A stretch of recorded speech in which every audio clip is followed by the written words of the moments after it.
Facilities వాళ్ళ యొక్క ఏవైతే మనకి టెస్టింగ్ కానీ డిఫరెంట్ వాళ్ళ సజెషన్స్ కూడా ఫాలో అవుతారు. సో దట్ మన కళ్ళు మనం కాపాడుకుందాం. అట్లానే గ్లాసెస్ కానీ మిగతా వాటి కూడా ఇస్తారంటున్నారు. ఇవి గ్లాసెస్ ఎందుకో షోప్ కోసం వచ్చిన తర్వాత ట్రాఫిక్ వాళ్ళందరూ కూడా గ్లాసెస్ ఇవ్వడం జరిగింది. ఎందుకంటే ఇది షోప్ కోసం కాదు, గ్లాసెస్ మన కళ్ళు మనం కాపాడుకోగలుగుతాయి. బయట హానికరమైన యూవీ రేస్ ఉంటాయి, డస్ట్ చాలా ఎక్కువ ఉంటుంది బయట, తర్వాత డిఫరెంట్ పార్టికల్స్ ఉంటాయి. మనం బైక్లో తిరుగుతూ ఉంటాం, కార్లో తిరుగుతూ ఉంటాం. అటువంటి టైంలో మన కళ్ళు పాడవకుండా ఉండడానికి గ్లాసెస్ కానివ్వండి, ఐ డ్రాప్ కానివ్వండి, మనకి అలవాటు ఉంటుంది. పోలీసు వాళ్ళకి ఎప్పుడు ఫోన్ పక్కన పెట్టుకుంటాం, ఉంటుందా లేదా పోలీసు వాళ్ళకి? అట్లీస్ట్ అఫ్సర్ దగ్గర ఉండాలని ఫోన్ పక్కనే పెట్టుకుంటాం. రాత్రి నిద్రపోయేటప్పుడు కూడా ఫోన్ పక్కనే ఉంటుంది. ఎప్పుడు రాత్రి ఏ కాల్ వస్తుందో అని. కాల్ ఎత్తలేదు అనుకోండి, నేనే చెప్తాను, ఎందుకు నా కాల్ ఎత్తలేదు, 900 వచ్చింది ఎందుకు వెళ్ళలేదు నేనే అంటాను. సో అటువంటి సిచ్యువేషన్లో ఉంటాం మనం. ఫోన్ ఎప్పుడు మన దగ్గరే ఉంటుంది.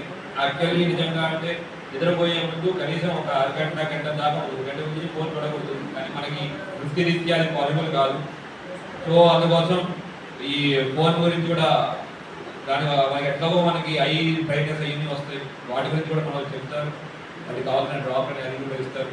సో అందరూ ప్లీజ్ ఫాలో అవ్వండి. ఇప్పుడు రోజుల్లో మాకేమీ కాదు, మాకేమవుతుంది, బాగా మంచి ఫుడ్ తింటాం అనుకోకండి. మన ఆరోగ్యం గురించి మనం ఫాలో చేసుకుంటాం. ఈ యొక్క వండర్ఫుల్ క్యాంప్ ఆర్గనైజ్ చేసినందుకు మళ్ళీ ఒకసారి చెప్పుకోగల వినాయకి మనస్ఫూర్తిగా ధన్యవాదాలు కోరుకుంటున్నాను. అందరూ ఈ అవకాశాన్ని సద్వినియోగం చేశామని కోరుకుంటూ థ్యాంక్ యూ. జై హింద్. దాని గురించి డిస్కషన్ ఎప్పుడు పెట్టాలి, ఎట్లా పెట్టాలి అనే దాంట్లో డిస్కషన్ అయింది. దెన్ మనకి సెలవులు కూడా చూసుకోవాలా. మన పోలీసు ఉద్యోగంలో నిరంతరం ఏదో బందోబస్తు వస్తుంది. ఫస్ట్ మన ఎలక్షన్లు అంటాం, తర్వాత ఎలక్షన్ తర్వాత ఈ రైతు సదస్సు అంటాం, తర్వాత ఇప్పుడు వడ్లు కలెక్షన్, ప్యాడీ కలెక్షన్ ఉంటుంది, మన ఎర్రజెండ కలెక్షన్ ఉంటుంది, తర్వాత టర్మరిక్ బోర్డులో ఇంప్రూవ్ అవుతాయి. దేనికేమైనా రెస్పాండ్ అవ్వాల్సింది. మిగతా డిపార్ట్మెంట్ రెస్పాండ్ అయినా అవ్వకపోయినా మనం అక్కడ రెస్పాండ్ అవ్వాల్సిందే. ఇప్పటికీ కూడా మనకి ఏదో శాండ్ కానీ ఏదో ఇన్స్టిట్యూట్ వస్తూ ఉంది.